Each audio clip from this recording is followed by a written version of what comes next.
Union parliament, जब हम parliament शब्द का इस्तेमाल करते हैं तो क्या आता है पार्लियामेंट में?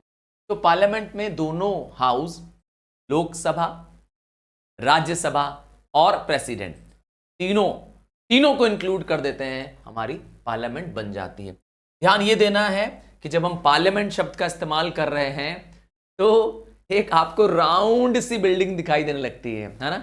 आपने देखा होगा।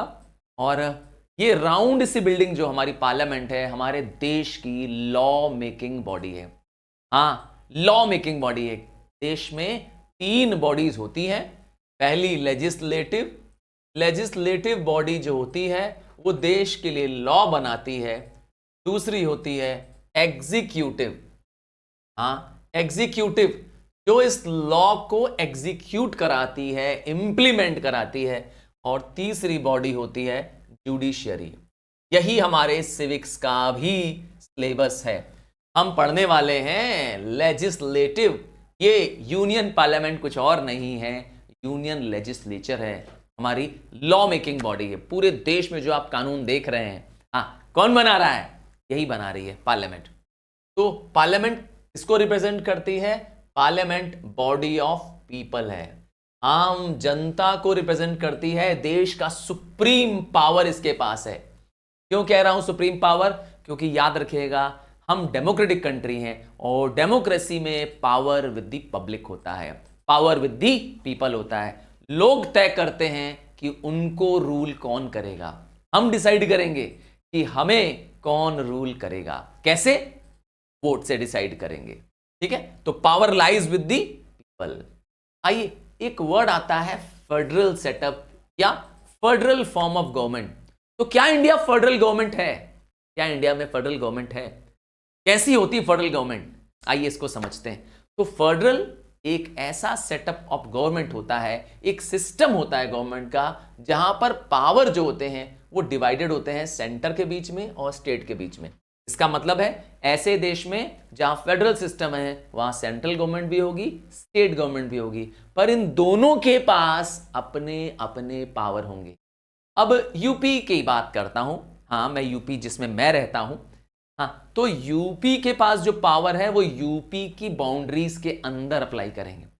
जो यूपी की गवर्नमेंट है, हमारी योगी सरकार है, वो यूपी के लिए कानून बनाएगी। पर वही चीज जो मोदी सरकार है, हाँ, जो दिल्ली की गवर्नमेंट है, वो पूरे इंडिया के लिए कानून बनाएगी। तो दोनों के पास क्या है? दोनों के पास पावर्स बटे हुए हैं। पावर्स कैसे बटे हुए हैं आप ये पूछेंगे, तो पावर्स लिस्ट के रूप में बटे हुए हैं। Powers mentioned in the union list में यूनियन गवर्नमेंट लॉ बनाती है, और powers mentioned in state list में स्टेट गवर्नमेंट रूल्स बनाती है। देखा, लिस्ट बना दिया गया है, उसमें सब्जेक्ट्स लिखे हैं। जैसे डिफेंस के बारे में बात करना होगा, देश की सुरक्षा के बारे में बात करना होगा, तो सेंट्रल गवर्नमेंट के पास उसका पावर है। पर एजुकेशन की बात करनी होगी तो किसके पास पावर है? स्टेट गवर्नमेंट के पास पावर है। ऐसे ही पावर्स को बांट दिया गया है दोनों के बीच में, और दोनों ही अपने अपने पावर्स में रिस्पेक्टिव में सुप्रीम है। ध्यान ये भी देना है कि सेंट्रल और स्टेट गवर्नमेंट को भी पावर कौन दे रहा है, ये राइट्स कौन दे रहा है कि इस पे सेंट्रल गवर्नमेंट कानून बनाएगी? ये अधिकार दे रहा है हमारा कॉन्स्टिट्यूशन। भारत का कॉन्स्टिट्यूशन में क्लियर लिखा है कि कौन से रूल्स कौन बना पाएगा। स्टेट गवर्नमेंट के पास है लेजिस्लेटिव असेंबली, और मैंने कहा नेशनल गवर्नमेंट के पास है पार्लियामेंट। आइए समझते हैं फेडरल सिस्टम की क्या खास बात होती है। मैंने कहा Bharat federal form of government है। मतलब इंडिया में फेडरल सिस्टम है। क्या अमेरिका में फेडरल सिस्टम? क्या ऑस्ट्रेलिया में फेडरल सिस्टम है? इन सब में भी फेडरल सिस्टम है। तो फेडरल सिस्टम की खास बात होती है कि इसमें स्टेट्स सेंटर से अलग नहीं थे। States are not allowed to make a separate constitution, और they are not allowed to separate from its own. State governments को इतना पावर नहीं है कि वो सेंट्रल गवर्नमेंट से अलग हो सके। इससे देश में एकता बनी रहती है। दूसरा है, फेडरल सिस्टम से कल्चरल और लिंग्विस्टिक एफिलिएशन भी बना रहता है। जैसे पंजाब में क्या होता है, पंजाबी बोलते हैं, बिहार में बिहारी बोलते हैं, तमिलनाडु में तमिल भाषा बोलते हैं, कर्नाटका में कन्नड़ बोलते हैं। तो हर स्टेट का अपना एक लिंग्विस्टिक एफिलिएशन है। है कि नहीं है? तो इन सबको पूरा अधिकार है, इन स्टेट्स के पास पूरा पावर है अपनी लैंग्वेजेस को प्रमोट करने का, उनके साथ जुड़ने का, एफिलिएट होने का। क्यों? क्योंकि फेडरल सिस्टम इसकी परमिशन देता है उन्हें। देखा, इससे प्रेम बना रहेगा। ठीक है, और क्या है, काम बटे हुए हैं, एडमिनिस्ट्रेशन का काम और लॉ मेकिंग का काम बटा हुआ है। न स्टेट गवर्नमेंट सेंट्रल गवर्नमेंट के काम में दखल देती है, इंटरफियर करती है, न सेंट्रल गवर्नमेंट स्टेट के कामों में। दोनों के काम लिस्ट के हिसाब से बांट दिए गए। सेंट्रल गवर्नमेंट की list union list, state government की लिस्ट स्टेट लिस्ट। तो अब कोई झगड़ा नहीं है, ये सब फेडरल सिस्टम की वजह से है।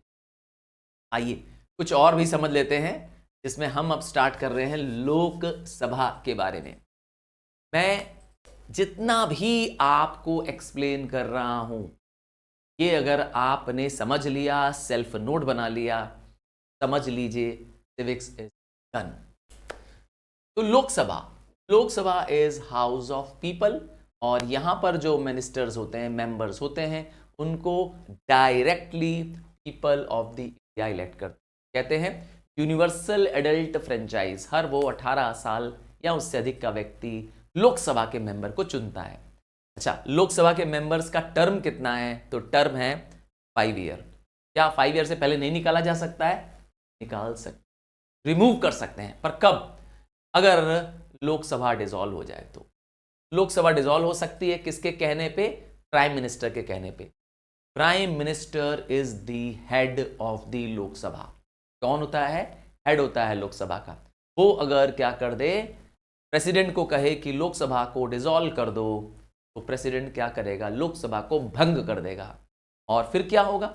फिर अगर कोई दूसरी पार्टी मेजॉरिटी प्रूव करने लायक है, तो प्रेसिडेंट उसे नई गवर्नमेंट बनाने की अनुमति देगा, वरना देश में फिर से इलेक्शन हो। ठीक है, ऐसा 2019 में हुआ। 2019 में लोकसभा का 5 ईयर टर्म कंप्लीट हो गया, क्योंकि गवर्नमेंट ने 5 साल अपने पूरे कंप्लीट कर लिए थे। अब 2024 को, कितना? 2024 को अगला जनरल इलेक्शन आने वाला है, जिसमें गवर्नमेंट को चुना जाएगा 5 सालों के लिए, 2024 को। ठीक है, तो लोकसभा का टर्म एक्सटेंड भी किया जा सकता है, बट नॉर्मली नहीं। 5 साल है तो 5 ही साल रहेगा, उससे पहले ही डिसॉल्व हो सकती है प्राइम मिनिस्टर कहने पे, पर एक्सटेंड नहीं होती है। एक्सटेंड एक्सेप्शनल केस में होगी, अगर देश में इमरजेंसी लग गई है तो। हाँ, कोई अनफोर्सीन इवेंट आ गया, कोई अनजाना खतरा देश पे आ गया, तो इसको 1 साल के लिए एक्सटेंड किया जा सकता। आते हैं कॉम्पोजिशन ऑफ लोकसभा की बात करते हैं। ये एक कंफ्यूजिंग क्वेश्चन है। कॉम्पोजिशन ऑफ लोकसभा एक कंफ्यूजिंग क्वेश्चन है। आपकी बुक्स में लिखा हुआ है, जितने लोगों ने टोटल हिस्ट्री सिविक्स यूज कर रहे हैं, उसमें लिखा हुआ है 552। अगर आप गूगल बाबा से पूछेंगे, हाँ गूगल बाबा से पूछेंगे, तो आपको गूगल बाबा बताएंगे कि टोटल मैक्सिमम मेंबरशिप इज 552। अब आता है, सर आपने 552 लिखा है, ये मैक्सिमम स्ट्रेंथ है जो लोकसभा में हो सकती है। करंटली ये 2 मेंबर्स को क्या कर दिया गया है, जो एंग्लो इंडियन कम्युनिटी है, इसको अपॉइंट अब प्रेसिडेंट नहीं कर रहा है। ये 552 कैसे बने, मैं आपको दिखा रहा हूं। ये मैं मैक्सिमम बता रहा हूं, ये नहीं कह रहा हूं कि अभी इस समय इतने हैं। ये मैक्सिमम स्ट्रेंथ है जो कॉन्स्टिट्यूशन कहता है लोकसभा में हो सकती है। अब इसमें से 530 members are elected from states. कहां से आते हैं 530 मेंबर्स? स्टेट्स से। स्टेट्स में सबको सेम पावर नहीं है, किसी स्टेट से ज्यादा मेंबर आएंगे, किसी स्टेट से कम आएंगे। अब यूपी बड़ा स्टेट है, पॉपुलेशन ज्यादा है, तो सबसे ज्यादा मेंबर यहां पे से जाते हैं लोकसभा में। 80 सीट्स है यूपी। छोटा स्टेट का एग्जांपल दे दूं, हाँ सिक्किम, गोवा, तो 1 या 2 इतने कम मेंबर जाते हैं वहां पर पार्लियामेंट, क्योंकि छोटा स्टेट है, पॉपुलेशन कम है इनकी।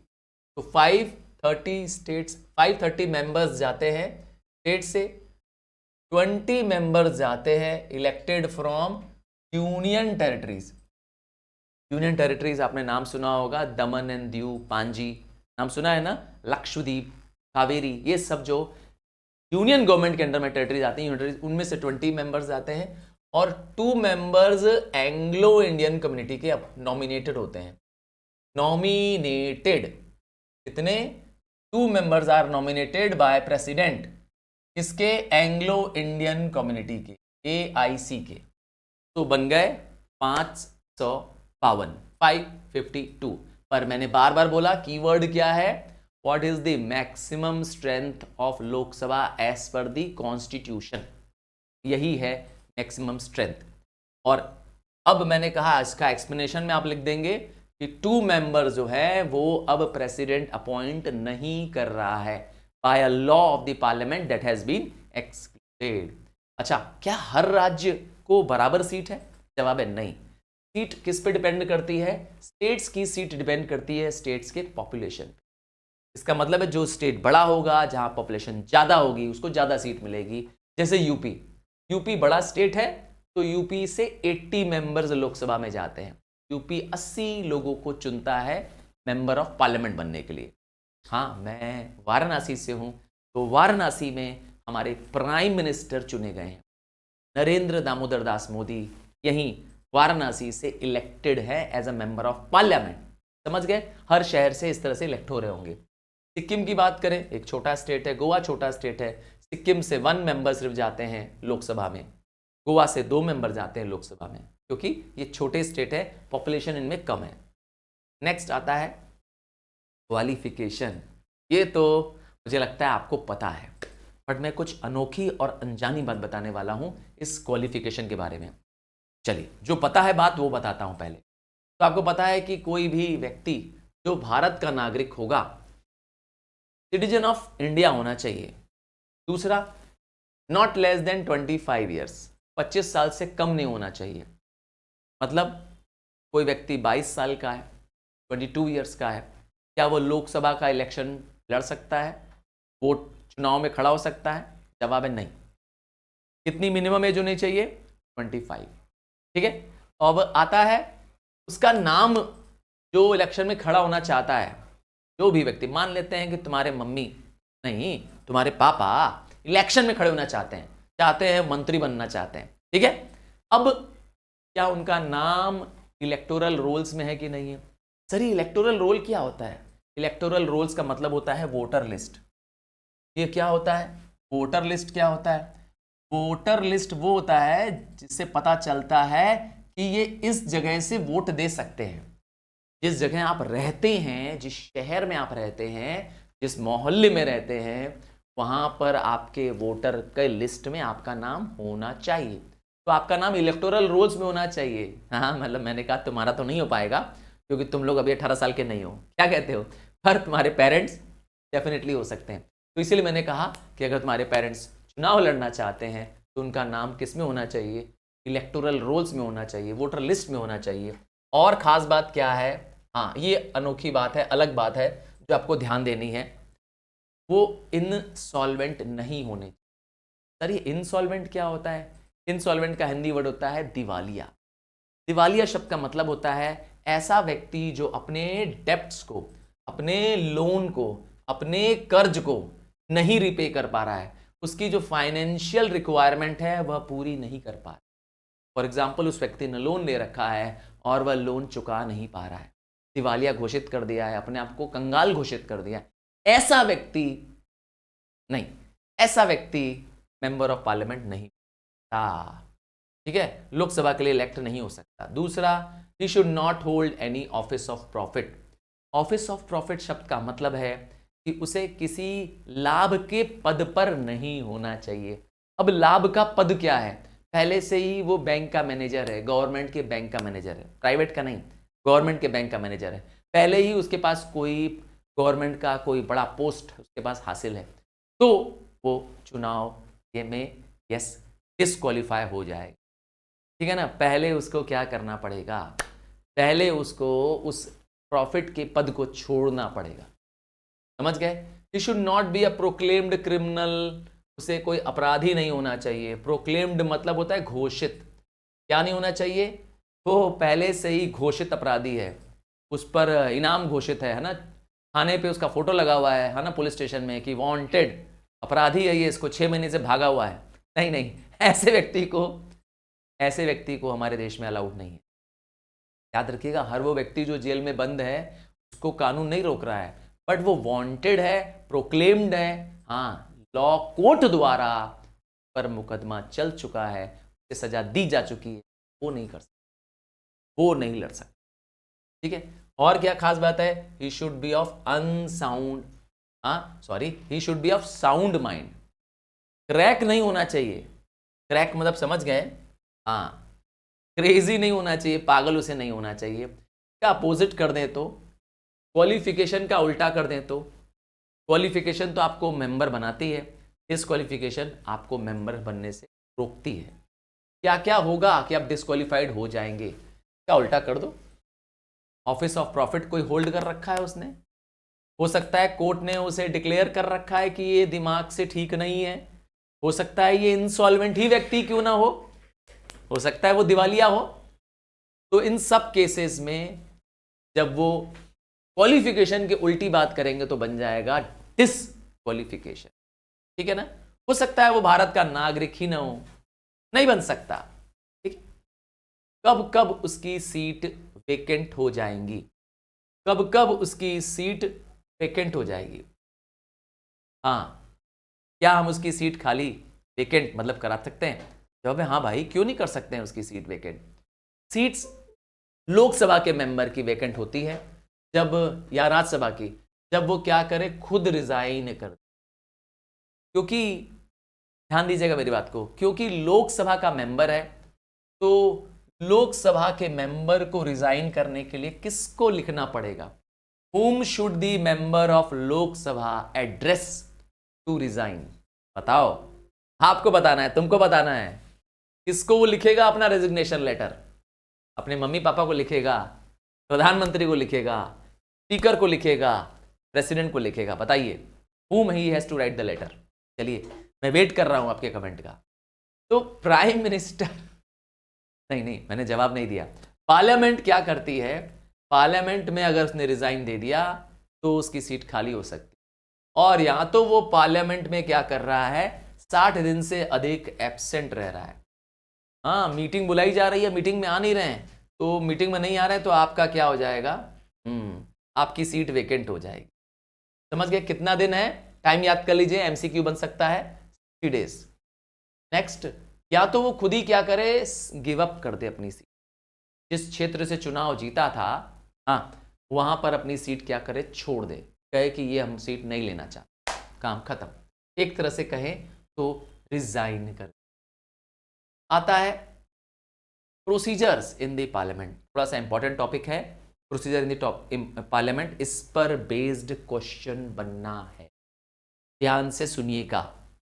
पहला, सेशन शब्द क्या होता है?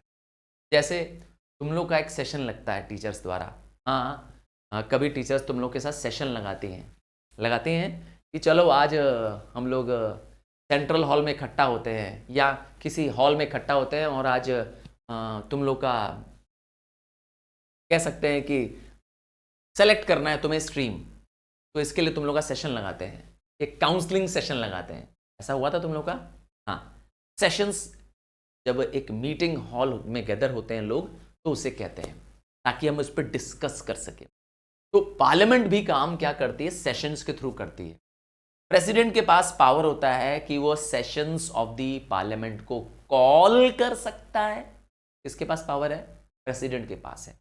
President of the country, president सम्मन कराता है इनको, सम्मन मतलब होता है बुलाता है, क्या, बैठक के लिए पार्लियामेंट के मेंबर्स को इनवाइट करता है। सम्मन मतलब होता है कॉल करना, लोकसभा हो चाहे राज्यसभा हो। और याद रखिएगा, at least twice in a year तो उनको मिलना ही है। मिनिमम कितना है? 2। ऐसा नहीं कि 2 ही बार मिलेंगे, मिनिमम 2 है, ज्यादा तो और भी हो सकता है, 3-4 बार मिल सकते हैं, पर मिनिमम कितना है? Twice in a year. कम से कम 2 मीटिंग्स में 6 महीने, हाँ, 6 महीने से ज्यादा लेट मीटिंग नहीं होनी चाहिए। एक सेशन हो गया तो अगला सेशन 6 महीने के अंदर होना चाहिए, ज्यादा नहीं कर सकते। क्या समझ गए? वैसे मैं बता दूं, पार्लियामेंट में 3 सेशंस होते हैं, तीनों सेशंस को समझ लीजिए। पहला session budget session, budget session में क्या होगा, इसमें बजट ऑफ द कंट्री पास होगा। बजट क्या होता है, budget is estimate of income and expenditure. इसमें देश की कमाई, देश के खर्चे का रिकॉर्ड मेंटेन किया जाता है। कब आता है ये estimate of income and expenditure of country, ये आता है बजट सेशन में। कौन लाता है बजट सेशन, बजट सेशन लाता है फाइनेंस मिनिस्टर, देश का फाइनेंस मिनिस्टर। इसे फाइनेंस मिनिस्टर कौन है हमारे देश का, हमारी एक लेडी है फाइनेंस मिनिस्टर, श्रीमती निर्मला सीतारमन। इन्होंने क्या किया बजट सेशन में, हमारे देश में बजट डे फिक्स है 1 फरवरी, फरवरी की 1 तारीख हमारे देश में बजट पास हो जाता है। तो ये है हमारा बजट सेशन, पहला सेशन। एक दिन का सेशन नहीं होता है, सेशन मतलब होता है कुछ दिन का समय जगह, जैसे हो सकता है 15 दिन का सेशन होगा, 20 दिन का सेशन होगा। हाँ, ऐसे ही कुछ नंबर ऑफ डेज होते हैं जिसमें लगातार पार्लियामेंट की मीटिंग्स होती है, ध्यान दीजिएगा। तो पहला सेशन हो गया बजट सेशन, दूसरा हो गया मॉनसून सेशन। ये सेशन जो मॉनसून सेशन है वो मॉनसून सीजन में स्टार्ट होता है। कौन सा, मॉनसून सीजन। मॉनसून सीजन हमारे देश में जून टू सितंबर होता है, इस महीनों में चलता है ये मॉनसून सेशन। और तीसरा और आखिरी सेशन है विंटर सेशन, ठंडियों का सेशन। ये सेशन यूजुअली अक्टूबर से दिसंबर के बीच में चलता है।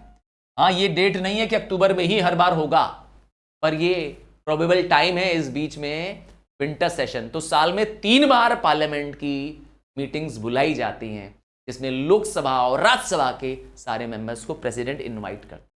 क्या करने के लिए, क्यों बुलाता है भाई, अरे यहीं पर तो देश का कानून बन रहा है। समझ गए ना, जो आप इतने सारे कानून देख रहे हैं देश में, यहीं पे बन रहा है, इन सेशंस में हो रहा है। आइए, वर्ड है जो आपको ध्यान देना है वो है कोरम। कोरम, हाँ, quorum is the minimum number of members required to transact a business in house.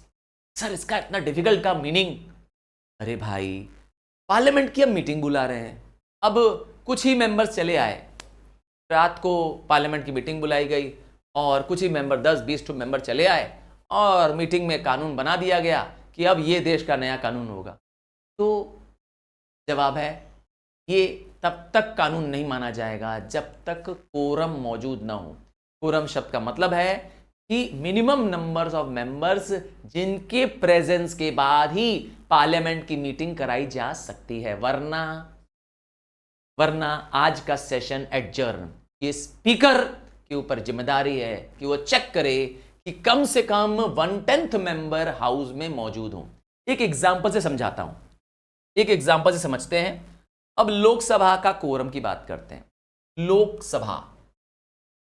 Lok Sabha में 550 मेंबर होते हैं। अभी मैंने दिखाया था 2 मेंबरों को छोड़कर 550, तो 550 का 1/10 कर दो, 1/10, तो कितना आया 55 मेंबर्स। तो कोरम कितना है 55 members.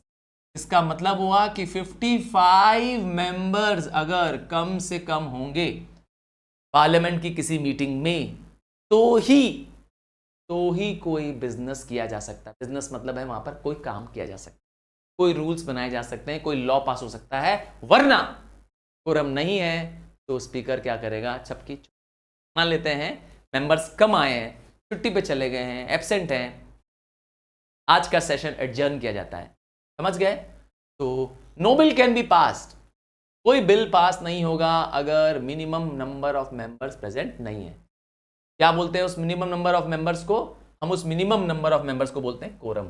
The word is minimum number of members required to transact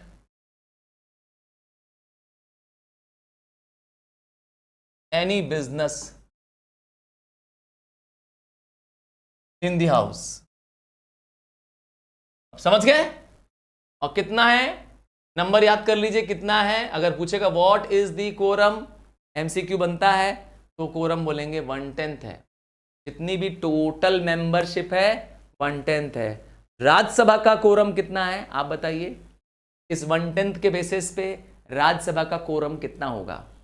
Lok Sabha का तो मैंने बता दिया कि लोकसभा का 55 होगा। राज्यसभा का कोरम आपको बताना है। हाँ, राज्यसभा का मिनिमम मेंबर्स कितने होने चाहिए? आइए अगला प्रोसीजर देखते हैं। हाँ भाई लिखिए, टाइप करिए, यही मौका है। क्वेश्चन आवर मतलब क्वेश्चन पूछने का घंटा।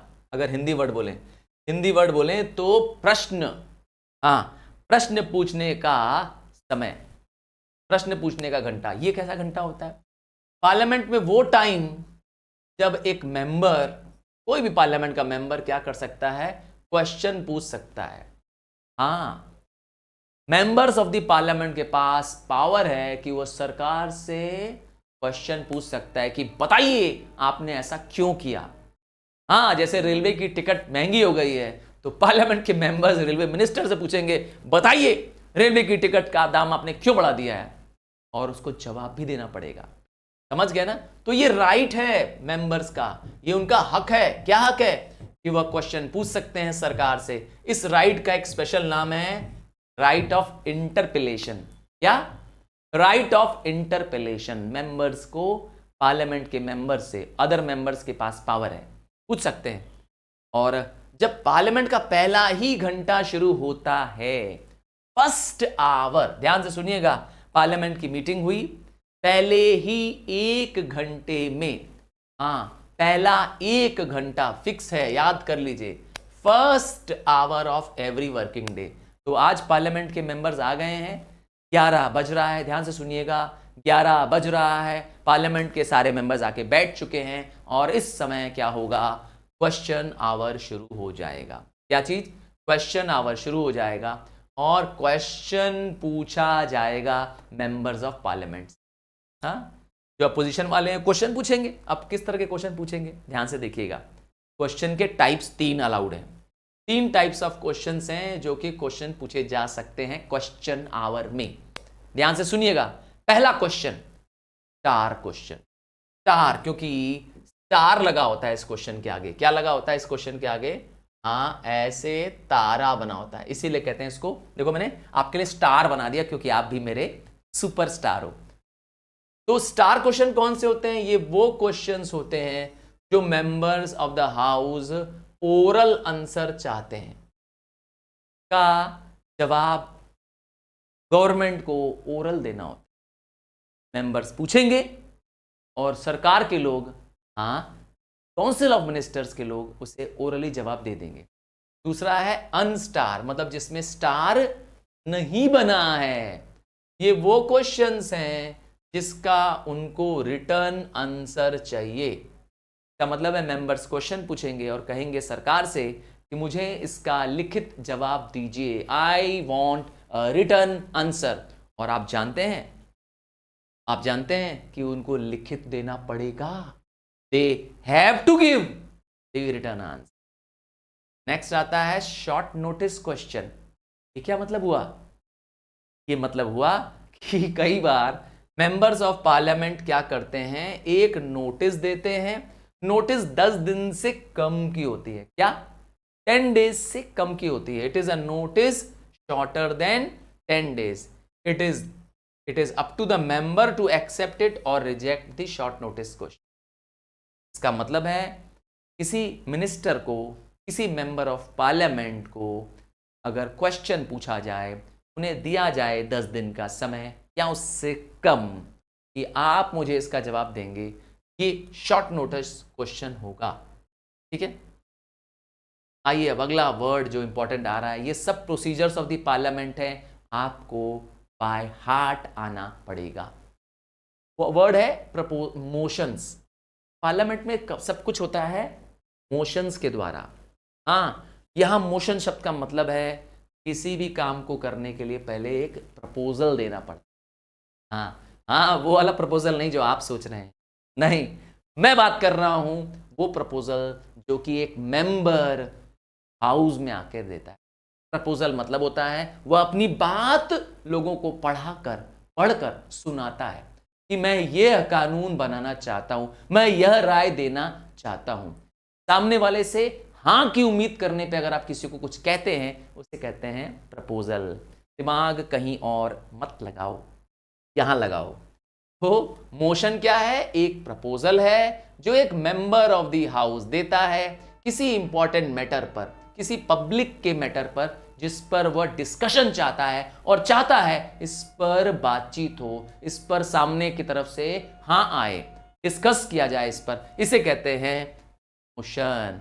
यही मोशन क्या करता है? उनको पावर देता है सरकार के काम को रोकने का भी।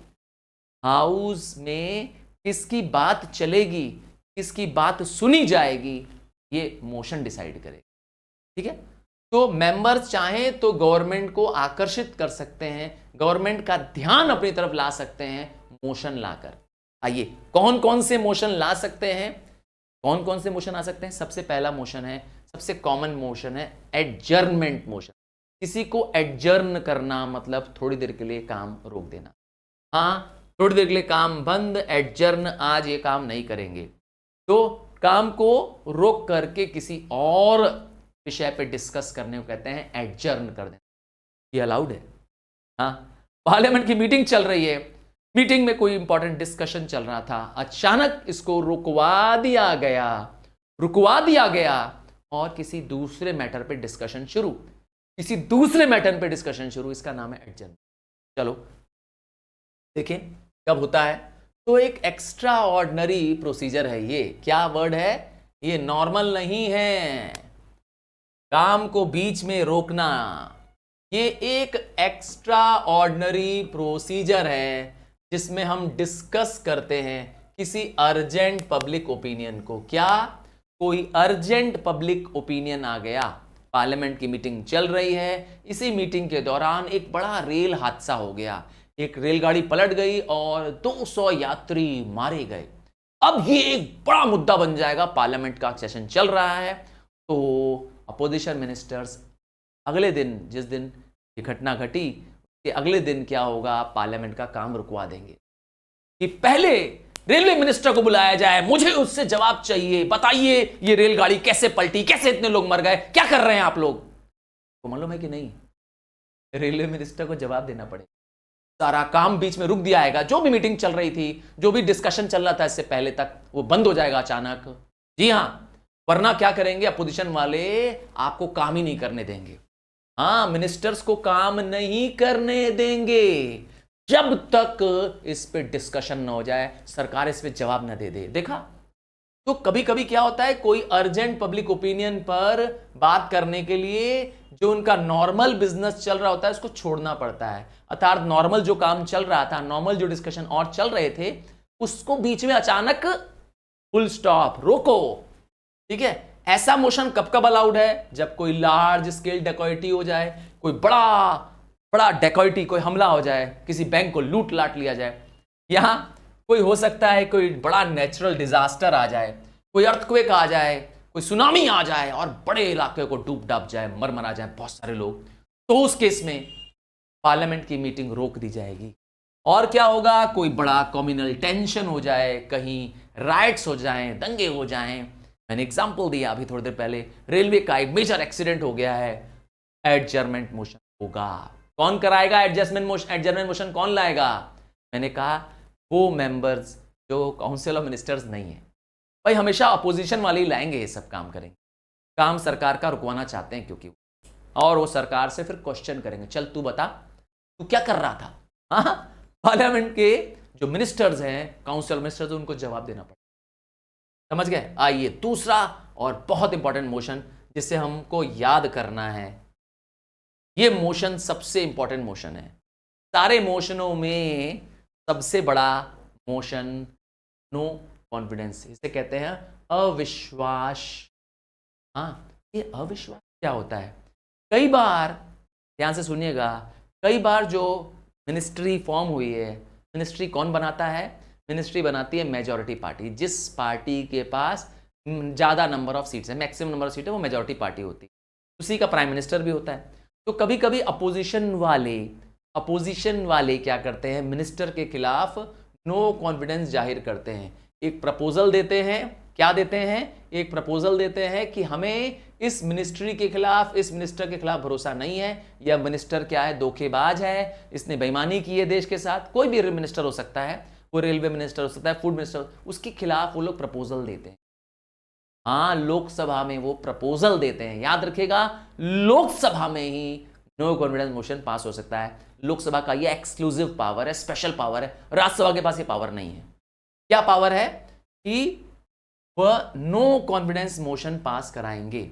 इसमें प्राइम मिनिस्टर और काउंसिल ऑफ मिनिस्टर्स कलेक्टिवली मिल करके पार्लियामेंट का सामना करते हैं, सारे मिनिस्टर्स का सामना करते हैं। याद रखिएगा, मोशन भले एक मंत्री के खिलाफ आया है, वो मंत्री रेलवे मंत्री हो सकता है, हाँ रेलवे मिनिस्टर हो सकता है, बट पूरी पार्टी को, पूरी मेजॉरिटी पार्टी को एकजुट होना पड़ेगा, कलेक्टिवली क्या करना पड़ेगा, मुकाबला करना पड़ेगा। याद रखिएगा, अगर ये मोशन, अगर ये vote of no confidence pass हो गया तो वो मिनिस्टर नहीं जाएगा, पूरी गवर्नमेंट गिर जाएगी, प्राइम मिनिस्टर का पद भी चला जाएगा।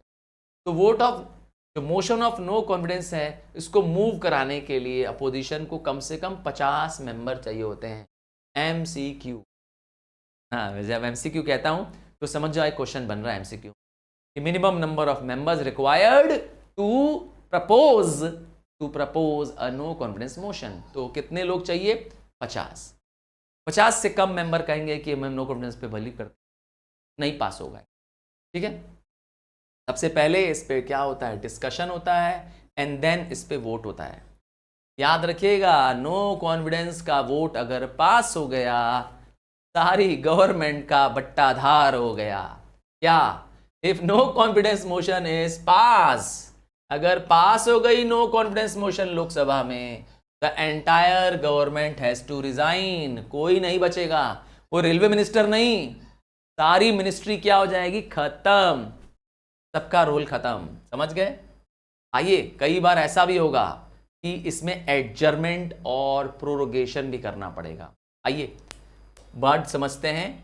जब गवर्नमेंट रिजाइन करेगी, ध्यान से सुनिएगा, when the government resign because of passing of non confidence अर्थात no confidence motion, the prime minister can recommend the dissolution of. का मतलब है, अगर कोई चुनी हुई सरकार के खिलाफ नो कॉन्फिडेंस मोशन पास हो गया, अब वह प्राइम मिनिस्टर क्या करेगा, गवर्नमेंट को क्या कहेगा, प्रेसिडेंट को एडवाइस देगा कि अब हाउस को ही पूरा डिसॉल्व कर दिया जाए।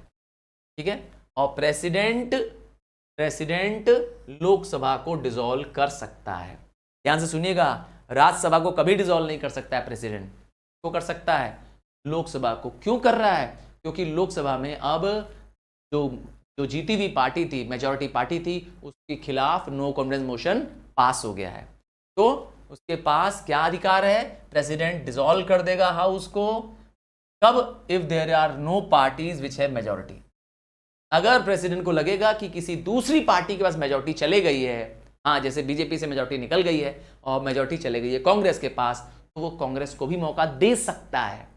President can give other party chance to government, बशर्ते उसको लगना चाहिए कि सामने वाले के पास मेजॉरिटी है।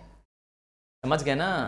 बड़ा झटके वाला काम है। सरकार इधर की उधर हो जाएगी, सरकार के वारे न्यारे हो जाएंगे अगर vote of no confidence pass हो गया। इसीलिए कोई भी government vote of no confidence pass नहीं होने देना चाहती, कुछ भी हो जाए, एड़ी चोटी का जोर लगा देगी। और क्या होगा? The house can be adjourn.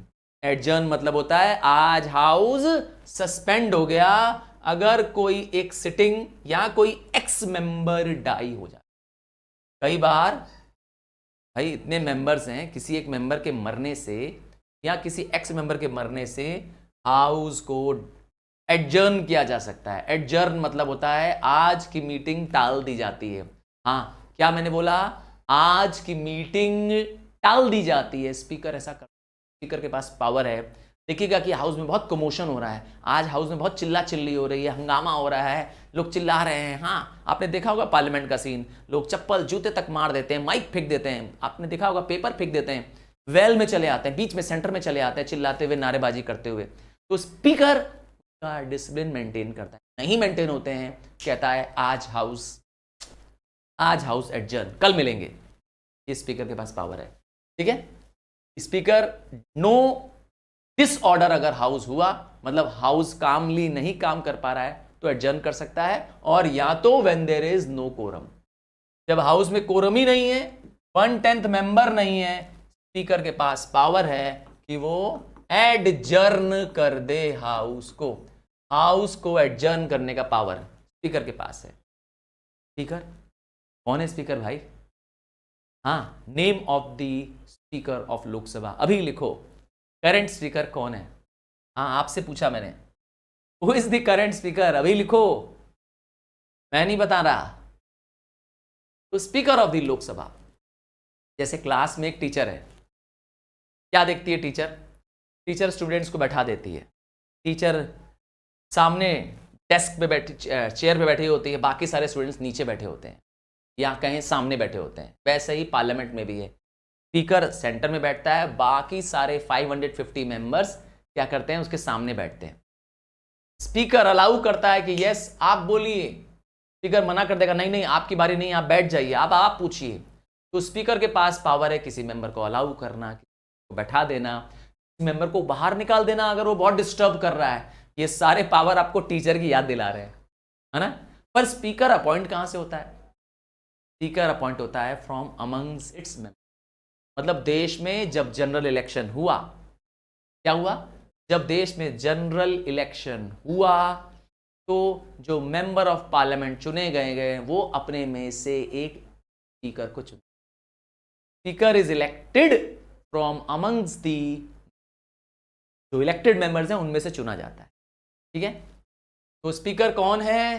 Keyword देख लो, स्पीकर का कीवर्ड, स्पीकर कौन है देख लो। स्पीकर है प्रिसाइडिंग ऑफिसर। कौन है? प्रिसाइडिंग ऑफिसर, सिटिंग ऑफिसर, पद पे बैठा ऑफिसर, ठीक है। कहां से आता है? From amongst the members of the parliament. Parliament के मेंबर्स में से ही उन्हें चुना जाता है। जनरल इलेक्शन अभी हुआ है, इलेक्शन के तुरंत बाद स्पीकर को चुन लिया जाएगा। एक बार स्पीकर बन गया तो वो अब किसी पार्टी का नहीं रहता है।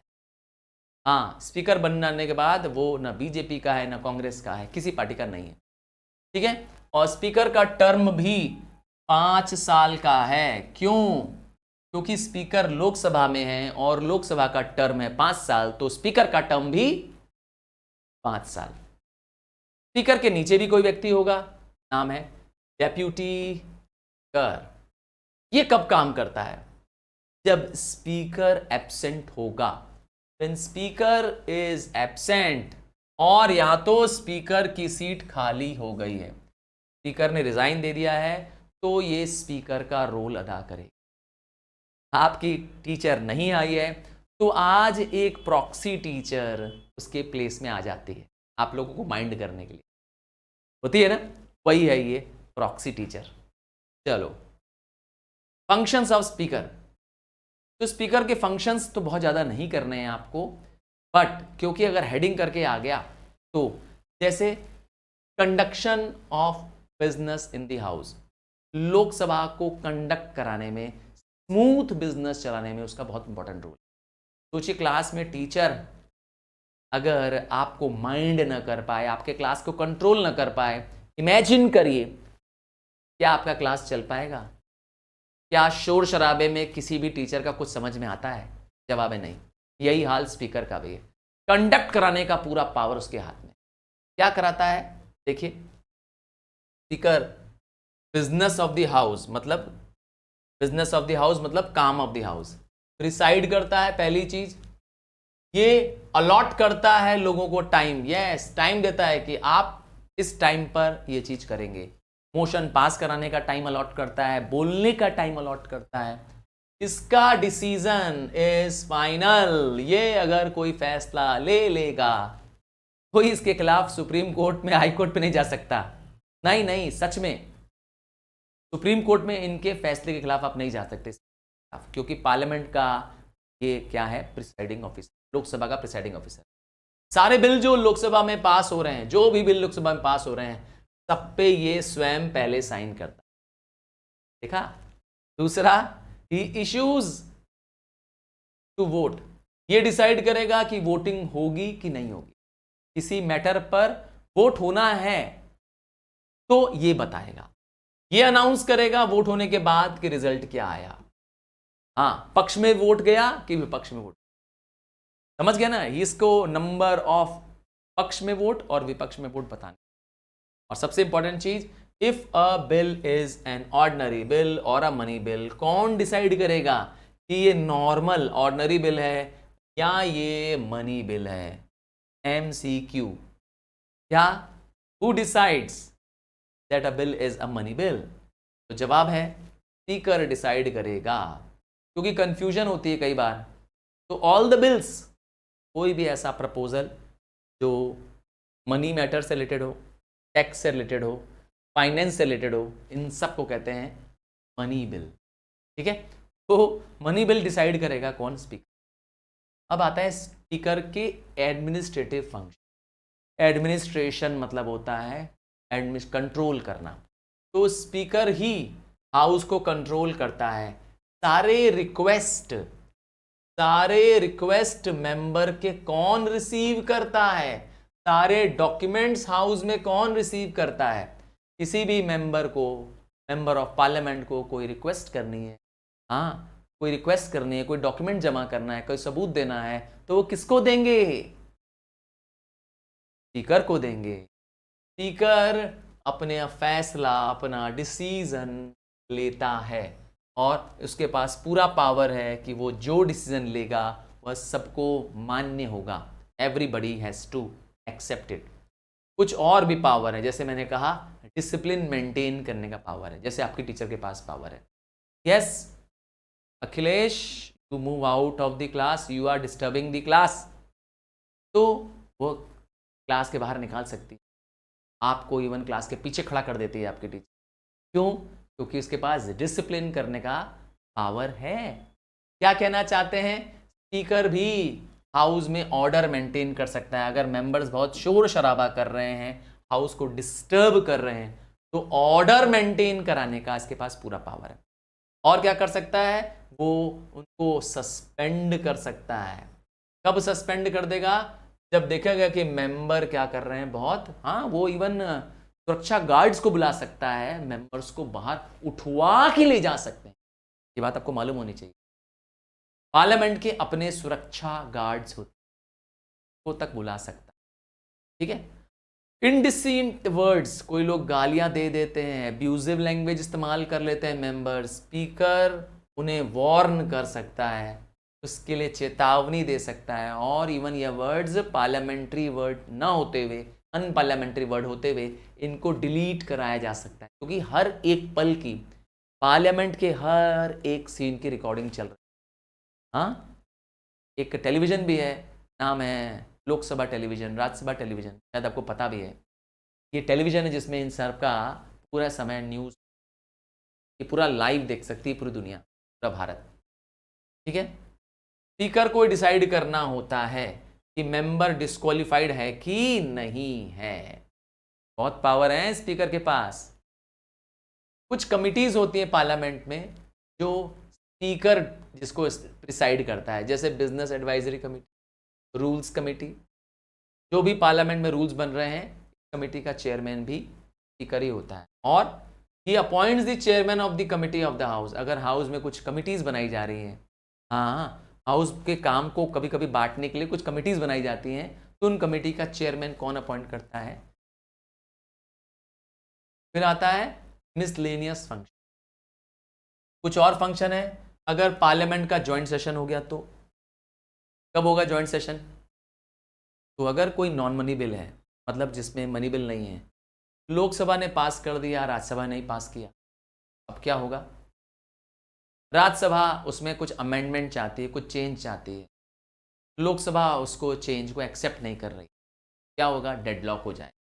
तो डेडलॉक हो गया मतलब राज्यसभा लोकसभा के एडजस्टमेंट्स को, एडवाइसेस को नहीं मान रही है, तो दोनों के बीच में क्या होगा? एक डेडलॉक को सॉल्व करने के लिए एक ज्वाइंट सिटिंग होगी, और उस ज्वाइंट सिटिंग में प्रिसाइड कौन करेगा? राज्यसभा का चेयरमैन नहीं, लोकसभा का स्पीकर। समझ गए? ये इसके पास पावर है। ठीक है ना? आइए, अभी तक आपने पढ़ा लोगों की सभा।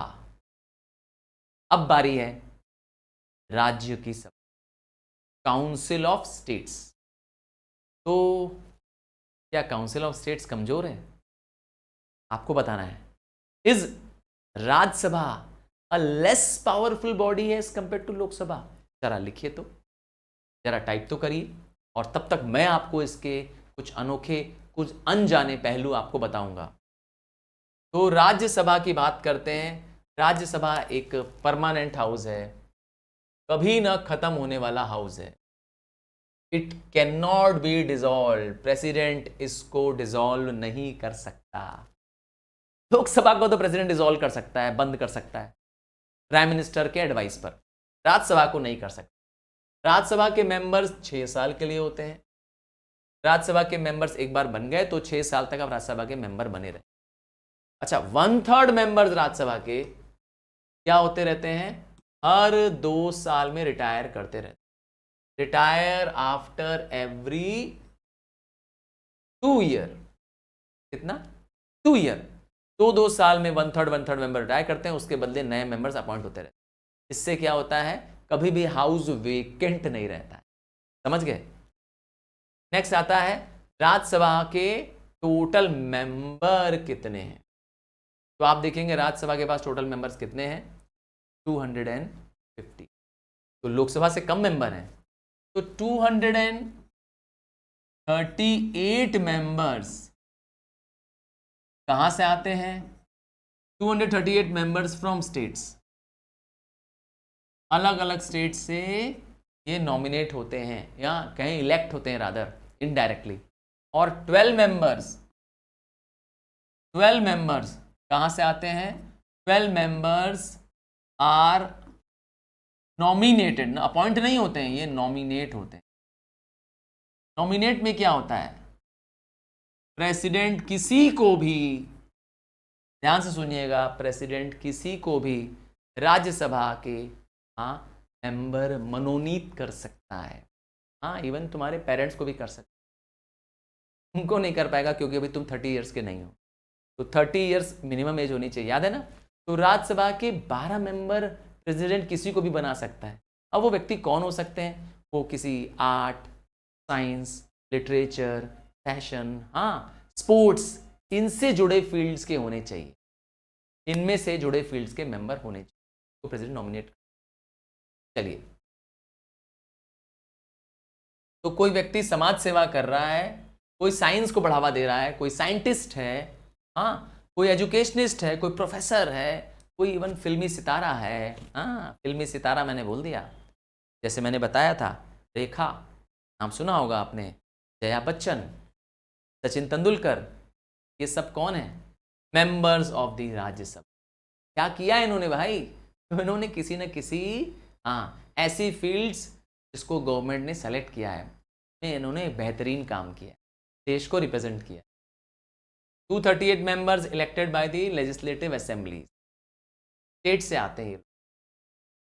आगे यूपी से कितने मेंबर जाते हैं राज्यसभा में? देख ली तो इन यूपी से 31 मेंबर जाते हैं। सर इतने मेंबर? भाई यूपी बड़ा स्टेट है, पॉपुलेशन ज़्यादा है, पॉपुलेशन एक बहुत बड़ा फैक्टर है। दूसरा है मिजोरम से कितने मेंबर जाते हैं सिर्फ राज्यसभा में? एक। तो राज्यसभा का मेंबर बनना है, कुछ तो होगा आपके अंदर। क्या क्वालिफिकेशन होने चाहिए, क्या मिनिमम कंडीशंस होनी चाहिए कि आप राज्यसभा के मेंबर बने? आप इसके लिए वोटिंग के लिए खड़े हो सकते हैं। पहला, एज बढ़ा दी गई है। लोकसभा की एज थी 25, तो राज्यसभा के मेंबर्स की एज है, सर ज़्यादा क्यों है? 30 क्यों है? राज्यसभा के मेंबर्स ज़्यादा लर्नेड, ज़्यादा एक्सपीरियंस्ड मेंबर है, ठीक है, और यह लोकसभा के थोड़ा एनर्जेटिक लोग हैं। चलो, राज्यसभा का भी रूल वही है कि जो मेंबर राज्यसभा का मेंबर बनना चाहता है उसका नाम इलेक्टोरल रोल्स में होना चाहिए। इसमें वोटर लिस्ट, जिसको हम कहते हैं इलेक्टोरल रोल, वोट करने वाली लिस्ट में उसका नाम होना चाहिए। उसके ऊपर कोई डेप्ट नहीं होना चाहिए, उसको इनसॉल्वेंट नहीं होना चाहिए। He should not be an insolvent person, दिवालिया नहीं होना चाहिए। He should not hold any office of profit, ये भी पुराना पॉइंट है। और वो कोई क्रिमिनल नहीं होना चाहिए, अनसाउंड माइंड नहीं होना। सर सारे सेम है, हाँ मैं तो कह रहा हूँ सारे सेम है जो लोकसभा में, बस एज का एक पॉइंट बढ़ा दिया, 30 ईयर्स कर दिया। आइए कुछ पावर्स, कुछ functions of Lok Sabha and Rajya Sabha. पहला, लोकसभा और राज्यसभा लॉ बनाती है, ये तो आप जानते हैं, पर किस पर? On the union list. 3 list देश के अंदर है। कितनी लिस्ट है? 3 लिस्ट हैं। There are 3 list. पहली लिस्ट है यूनियन लिस्ट। यूनियन लिस्ट में लॉ कौन बना सकता है? Union government. इसमें जो सब्जेक्ट्स लिखे हैं उस पे यूनियन गवर्नमेंट लॉ बना सकती है। दूसरी लिस्ट क्या है? State list. इस पे लॉ कौन बना सकता है? स्टेट गवर्नमेंट, मतलब लेजिस्लेटिव असेंबली। कौन बनाएगा? Legislative assembly. तीसरी लिस्ट है कॉनकरेंट लिस्ट। कौन सी लिस्ट है? कॉनकरेंट लिस्ट। 3 लिस्ट है, इस पे लॉ कौन बना सकता है? यूनियन गवर्नमेंट भी बना सकती है एंड स्टेट, बोथ बना सकते हैं। दोनों जन इस पे लॉ बना सकते हैं। तो टोटल कितनी लिस्ट बनाई? 3। पहली लिस्ट की बात करते हैं। तो यूनियन लिस्ट में इसमें नंबर ऑफ सब्जेक्ट्स लिखे हैं।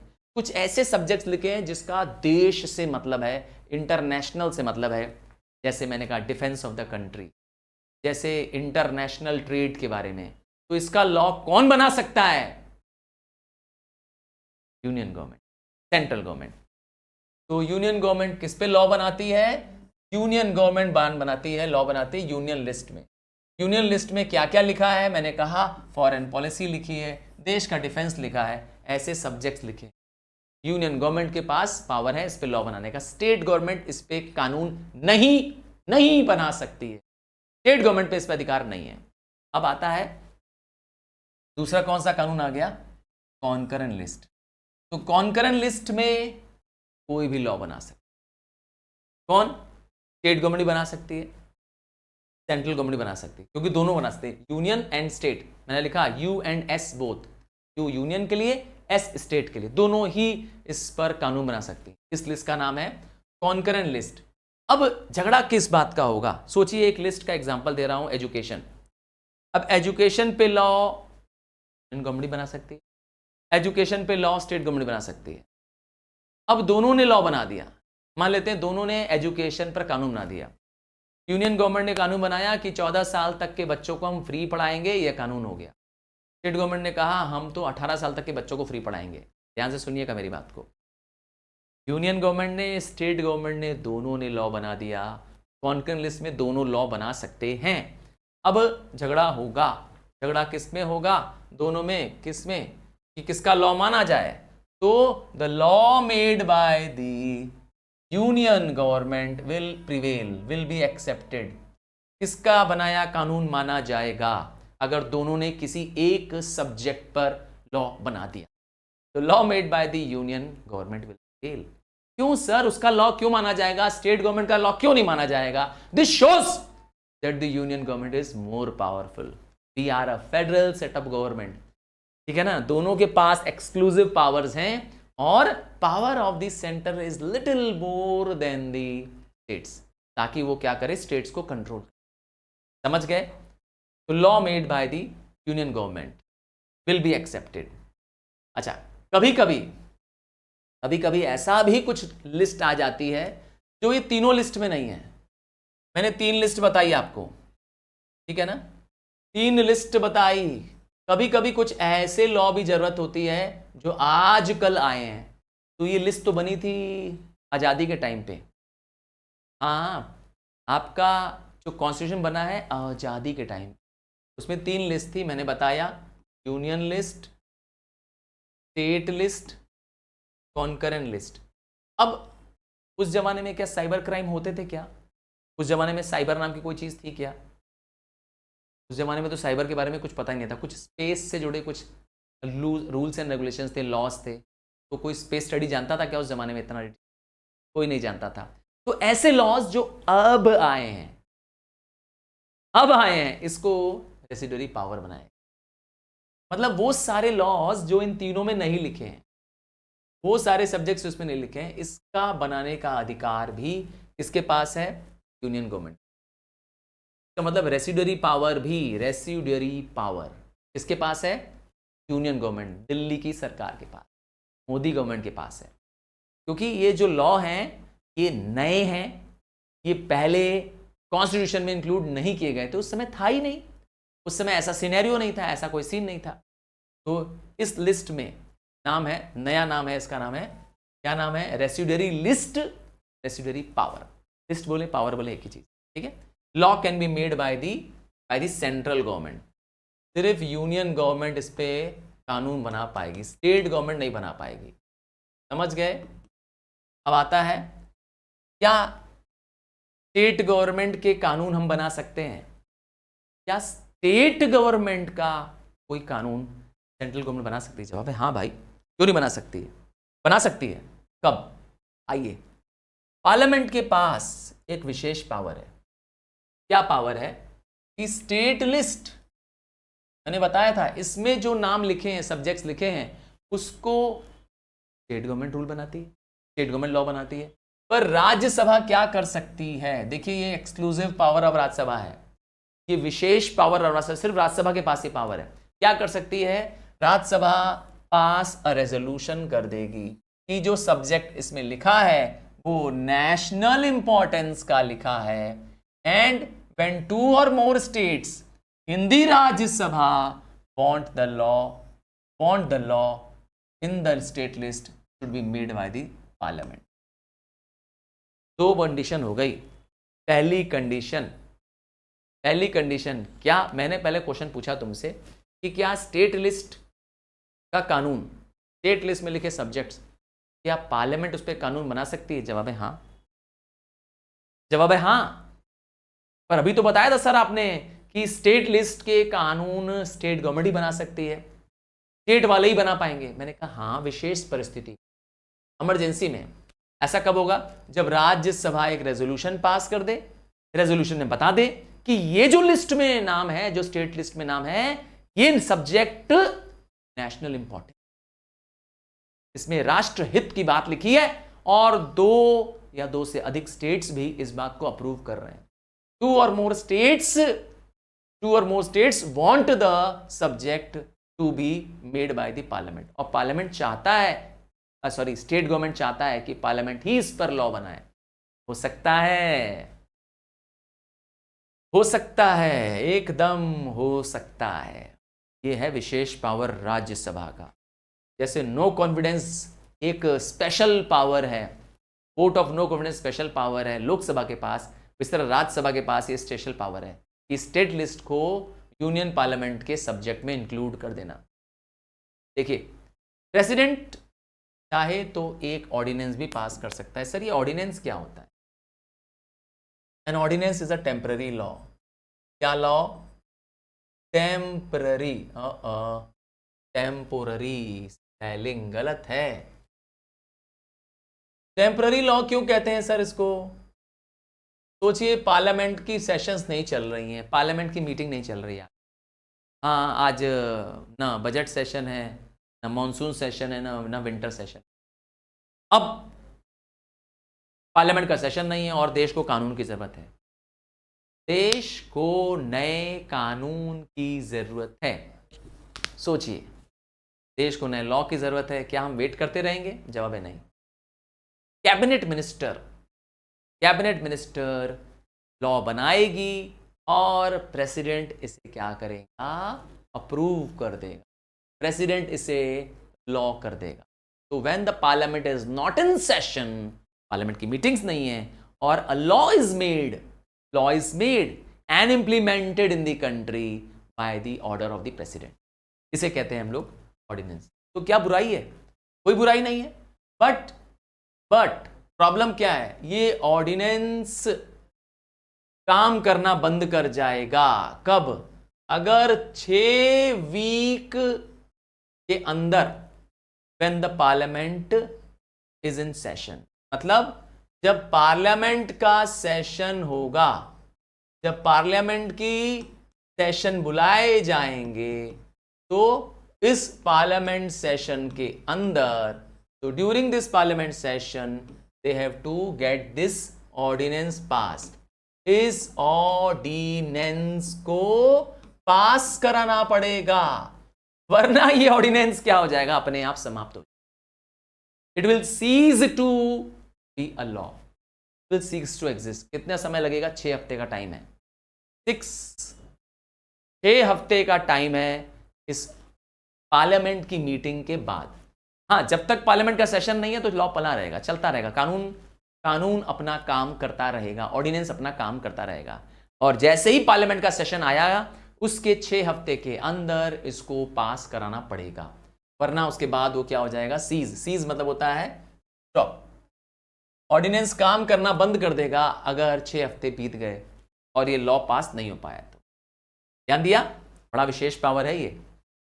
अच्छा, कभी कभी क्या होता है, there is a breakdown of the constitution machinery, अर्थात कहीं पर गवर्नमेंट फेल हो गई, किसी स्टेट में गवर्नमेंट 5 साल नहीं चली, गवर्नमेंट सरकार वहां गिर गई, तो वहां पे क्या हो सकता है? इमरजेंसी डिक्लेयर हो सकता है। क्या हो जाएगा? कौन डिक्लेयर करेगा इमरजेंसी? Parliament declare. कौन? पार्लियामेंट।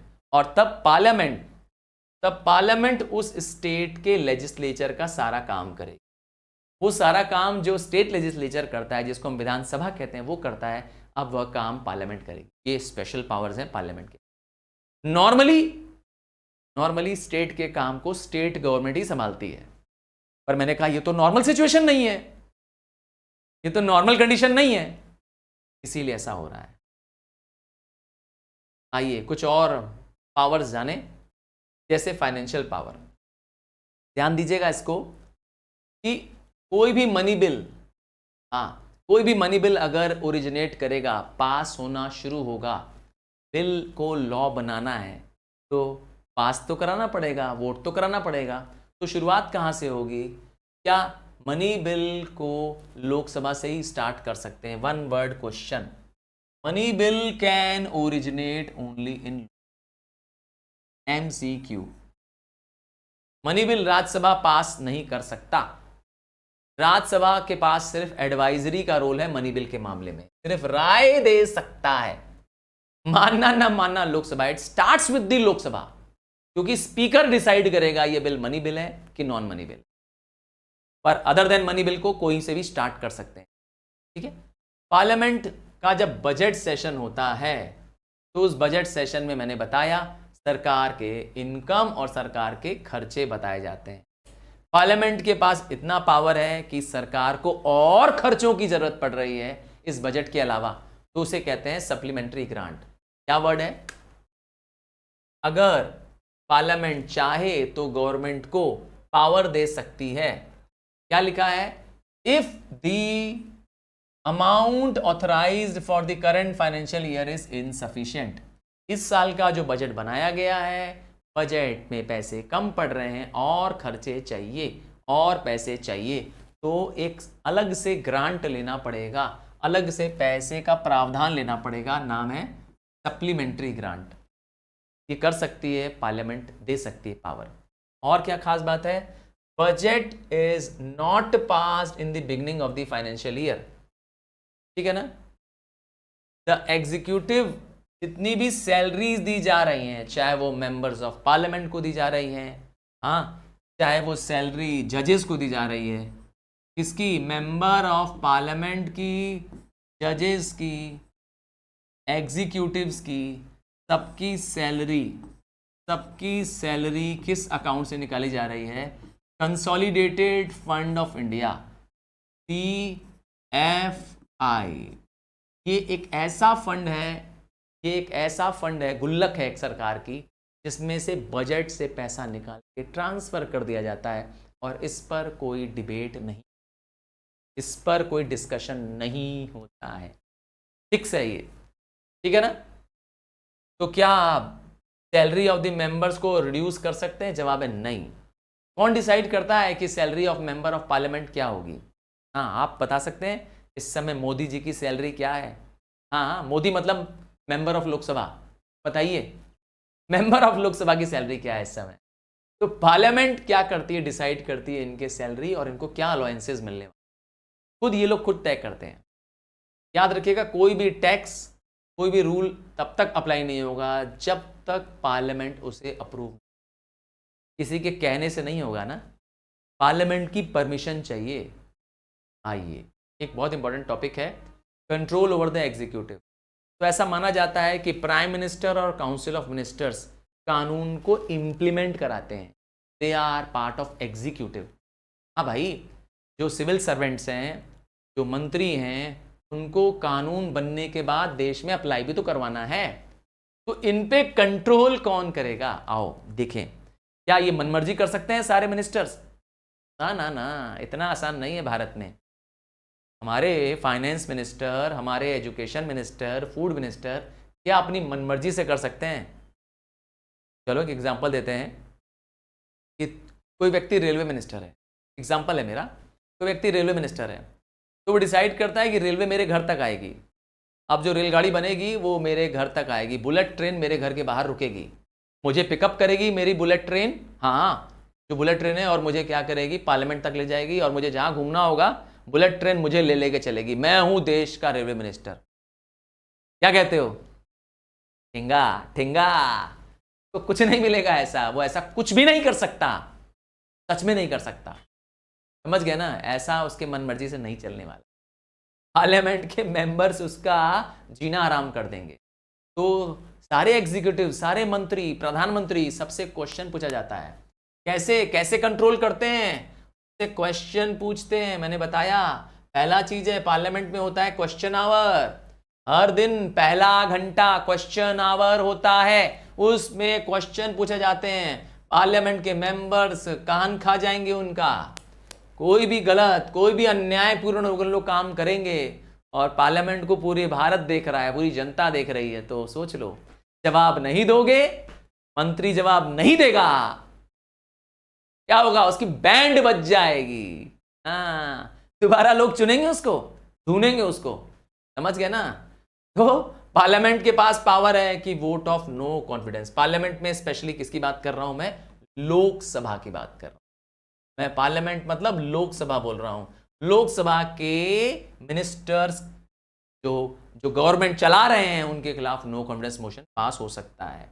अगर पास हो गया तो सबकी टाए टाए फिश। एक और तरीके से कंट्रोल कर सकते हैं एग्जीक्यूटिव्स को। कैसे कंट्रोल कर सकते हैं? मंत्रियों को, प्रधानमंत्रियों को, सबको। हाँ, प्रधानमंत्री को मतलब प्रधानमंत्री उसके कैबिनेट को। तो एडजर्नमेंट मोशन लाके कर सकते। एडजर्नमेंट मोशन में अचानक काम रोक दिया जाएगा, हाउस ऑफ द बिजनेस का नॉर्मल काम सस्पेंड कर। किसी बड़े मिसहैप में ऐसा करते हैं, और ऐसा इसलिए करते हैं, क्यों करते हैं? To draw the attention. क्या कीवर्ड है? To draw the attention of people toward the act of omission and act of commission. कोई बड़ा हादसा, कोई बड़ी तबाही, कोई बड़ा इमरजेंसी आ गया, तो लोगों का ध्यान, पार्लियामेंट का ध्यान आकर्षित। एक आता है कट मोशन, कट मार देना। कई बार पार्लियामेंट में जो बजट पास होता है, उसके पैसे को कम करने के लिए मोशन पास करना। टू रिड्यूस, कट मतलब होता है कम करना, to reduce the demand of grant presented to the Lok Sabha. क्योंकि लोकसभा मनी बिल पास करती है, लोकसभा ग्रांट देती है, तो ये ग्रांट के पैसे को कम करने का अधिकार है कट मोशन, ताकि पैसा वेस्टफुल कामों में न जाए। नाम है कट मोशन। समझ गए? ये इस तरीके से पार्लियामेंट के एग्जीक्यूटिव्स को कंट्रोल किया जा सकता है, मंत्रालय को, मिनिस्टर्स को कंट्रोल किया जा सकता है। क्या पावर है उनके पास? हमारे देश के कॉन्स्टिट्यूशन को बदलने का। कॉन्स्टिट्यूशन क्या है? पहली चीज, constitution is the supreme law of land. सोचिए कैसे हमारी सरकार चल रही है, कैसे हमारी गवर्नमेंट इलेक्ट हो रही है। 5 साल के लिए गवर्नमेंट चुन ली जा रही है ना, गवर्नमेंट इलेक्ट हो रही है, फिर नई गवर्नमेंट आ रही है। कैसे ये प्रक्रिया कैसे हो रही है? कहाँ लिखा है कि इलेक्शन 5 साल में होगा, मंत्री कैसे चुने जाएंगे, वोटिंग कैसे होगी? कहाँ लिखा है सब? Constitution. Constitution is the law under which the government is running, जिसके अंडर गवर्नमेंट काम कर रही है। समझ गए? तो ये कॉन्स्टिट्यूशन असेंबली में ने बनाया, कॉन्स्टिट्यूशन असेंबली ने आजादी से पहले बनाया था, याद है। अब क्या इसको बदला जा सकता है? तो हमारे देश का कॉन्स्टिट्यूशन फुल्ली फ्लेक्सिबल नहीं है, नहीं बदल सकते हैं बट कुछ चीजों को बदल सकते हैं, पार्टली फ्लेक्सिबल है। पार्लियामेंट अमेंड कर सकती है, कॉन्स्टिट्यूशन को चेंज कर सकती है, अमेंड करने के लिए उसको 2/3 मेजोरिटी चाहिए होती है। कितनी? कीवर्ड याद कर लीजिए, हाईलाइटेड है, एमसीक्यू, 2/3 मेजोरिटी चाहिए, याद रखिएगा। पार्लियामेंट के पास और पावर क्या है? क्या वो स्टेट्स का नाम चेंज कर सकती है, नए स्टेट बना सकती है? जवाब है yes yes yes yes yes yes. Name of the state change कर सकती है, बाउंड्री ऑफ स्टेट चेंज कर सकती है, और नए स्टेट बना भी सकती है ना। रिसेंट बने नए स्टेट्स का नाम बताओ। हाँ, give the name of the states recently formed by the parliament. हाँ, अभी मुझे लगता है गिने चुने कुछ ही सालों के अंदर कुछ नए स्टेट्स भी बने हैं। मैं हिंट नहीं दूंगा, आपको बताना है वो स्टेट्स। और इवन सुप्रीम कोर्ट के कंपोजिशंस, अर्थात सुप्रीम कोर्ट में कितने जजेस होंगे, यह भी कौन डिसाइड करता है? Parliament decide. आइए अब टॉपिक जो पढ़ने जा रहे हैं, नाम है special power of the Rajya Sabha. हृदय पानी अरेंज करो तो। चलिए, कुछ पावर्स जो राज्यसभा के पास हैं, ऐसे पावर्स यहां लोकसभा के पास हैं। पहला, लोकसभा के पास नहीं, राज्यसभा के पास पहले पावर की बात कर रहे हैं। 3 पावर ऐसे बताऊंगा जो सिर्फ राज्यसभा कर सकती है, लोकसभा भी नहीं कर सकती। जैसे राज्यसभा एक रेजोल्यूशन पास कर दे, कितने से? अपने 2/3 मेजोरिटी से। 2/3 जब भी आए इसका मतलब होता है 67%। 67% को 2/3 कहते हैं।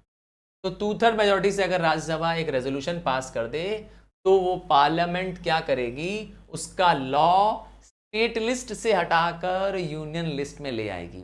अर्थात अब वो स्टेट लिस्ट का सब्जेक्ट स्टेट गवर्नमेंट उस पर कानून नहीं बना पाएगी, सेंट्रल गवर्नमेंट कानून बना पाएगी। और ये पावर सिर्फ राज्यसभा के पास, एक्सक्लूसिव पावर है, राज्यसभा के पास ही है, लोकसभा के पास ये पावर नहीं है। समझे? ये ताकत है राज्यसभा की। सुनने में आता था राज्यसभा कमजोर है, मैंने तुम्हें कहा था, मैं कहा था नहीं, कुछ ऐसी बातें बताऊंगा जो तुम्हें ध्यान देना पड़ेगा। कुछ एक्सक्लूसिव पावर है ये राज्यसभा की। और क्या पावर है? राज्यसभा चाहे तो वो all India service, all India service जैसे हमारे देश में है ICS, IRS, नाम सुना है, Indian civil service, Indian revenue services, ऐसे ही IPS, इंडियन पुलिस सर्विसेज। तो ऐसे कोई सर्विस जो कि ऑल इंडिया लेवल पर काम करती, IAS, इंडियन एडमिनिस्ट्रेटिव सर्विस। तो ये सर्विस जो पूरे भारत पे सेवा देते हैं, इनका एक नया सर्विस, एक नया ऑल इंडिया सर्विस को डिक्लेयर कर सकती है। हाँ, डिमांड कर सकती है। क्यों? देश के हित में, नेशनल इंटरेस्ट पे राज्यसभा चाहे तो एक ऑल इंडिया सर्विस, पार्लियामेंट इस पे नए सर्विस को क्रिएट करने का पावर रखती है, बट इसकी डिमांड कौन देगा? राज्यसभा। और एक इंपॉर्टेंट पावर जो राज्यसभा के पास है, लोकसभा के पास नहीं है, और लोकसभा डिसॉल्व हो सकता है, लोकसभा डिसॉल्व हो भी जाता है। हाँ, लोकसभा डिसॉल्व भी हो जाता है, इवन इमरजेंसी के टाइम में डिसॉल्व हो जाता है। तब देश कौन चलाता है? तब देश राज्यसभा चलाती है, क्योंकि राज्यसभा तो डिसॉल्व नहीं होती है, तब वो लोकसभा का भी काम करती है। तो बड़ा कौन हुआ? बड़ा कौन? लोकसभा की राज्यसभा? जल्दी बताओ, अब बताओ कौन बड़ा है, लोकसभा की राज्यसभा? चलो, तुमने जो भी लिखा अब उसका जवाब तुम्हें आगे देने वाला हूं। अब तुम्हें बताऊंगा कुछ ऐसी स्पेशल पावर्स जो सिर्फ लोकसभा के पास है। हाँ, अब तुम्हें लगेगा कि अरे बाप रे, दोनों ही अपने अपने टीयर में बड़े हैं। जैसे नो कॉन्फिडेंस का मोशन पास करना, नो कॉन्फिडेंस मिनिस्ट्री के खिलाफ, किसी मिनिस्टर के खिलाफ पास होने, पूरी मिनिस्ट्री चले जाएगी, पूरी गवर्नमेंट रिजाइन कर हो सकेगा तो हाउस ऑफ लोकसभा क्या हो जाएगा? पेंड हो जाएगा। हाँ, पूरा हाउस क्या हो जाएगा? हाँ, इफ द मिनिस्ट्री के खिलाफ नो कॉन्फिडेंस पास हुआ, पूरे गवर्नमेंट को रिजाइन। दूसरा, लोकसभा के पास पावर क्या है? तो ये नो कॉन्फिडेंस मोशन कहाँ शुरू हो सकता है? It can pass only in Lok Sabha. दूसरा, मनी बिल, मनी बिल भी कहां आ सकता है? सिर्फ लोकसभा में आ सकता है। राज्यसभा अधिक से अधिक मनी बिल को 14 दिन तक होल्ड कर सकती है, एडवाइस दे सकती है। लोकसभा को कोई जरूरी नहीं उस पर। और अगर कोई डेडलॉक हो गया, किसी नॉन मनी बिल के ऊपर डेडलॉक हो सकता है, तो will of the Lok Sabha will prevail, अर्थात लोकसभा की बात मानी जाएगी। मिलेंगे तो दोनों साथ में। देखिए, लोकसभा के पास मेंबर्स डबल से ज्यादा हैं। राज्यसभा में 250 मेंबर हैं, लोकसभा में 550 मेंबर हैं। तो जब दोनों की ज्वाइंट सेशन होगा तो लोकसभा के मेंबर्स ज्यादा हैं, तो लोकसभा की ही बात चलेगी। तो डेडलॉक होने पे लोकसभा का विल, लोकसभा की इच्छा मानी जाएगी, क्योंकि न्यूमेरिकल स्ट्रेंथ इज डबल। एक कानून और है जिसको थोड़ा सा पता होना चाहिए आपको, एंटी डिफेक्शन कानून। कई बार पार्लियामेंट के मिनिस्टर्स अपनी पार्टी को छोड़कर, पार्लियामेंट के मेंबर्स अपनी पार्टी को छोड़ करके किसी दूसरी पार्टी में बीच में चले जाते हैं। अब वो नहीं कर पाएंगे इस कानून की वजह। Anti defection, member of parliament and state legislature disqualify हो जाएंगे। कब डिस्क्वालीफाई हो जाएंगे? अगर वो अपनी पार्टी को अबेंडन कर देंगे, छोड़ देंगे, ठीक है, तो उससे उनका सीट भी चली जाएगी।